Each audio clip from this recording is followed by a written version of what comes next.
This is why Cancer placements, whether you're a Cancer sun, moon, rising, Mercury, or anything else, are some of the most misunderstood in the zodiac.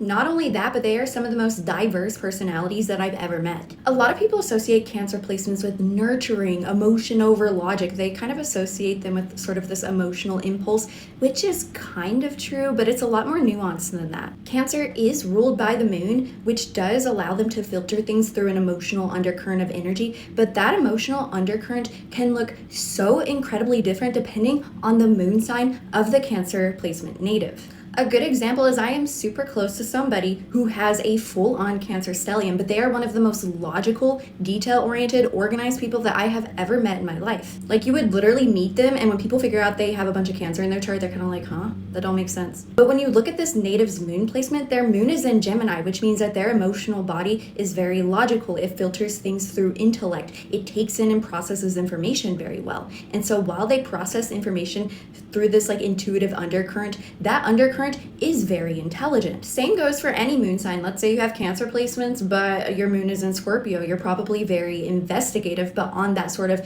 intuitive undercurrent energy. Same with Virgo. You're probably very detail oriented. Or Sagittarius. Yeah, you may be very emotionally passionate, but it's through a philosophical lens. And obviously aspects to your moon or aspects to your Cancer placements can play a role, but that's a conversation for another day. And this is why Cancers are so misunderstood, because yes, they filter things through this intuitive emotional process, but that doesn't mean that they want to like sit there and mother children and take care of the home. That's kind of a stereotype that I think has sort of brainwashed people against Cancer placements. And just to be clear, you can have like Cancer placements and be very Cancerian, but that'll depend on other factors in your chart. And so let me know in the comments, do you have any Cancer placements, and what is your moon sign, and does the nature of your moon sign kind of resonate more than the traditional stereotypes for Cancer?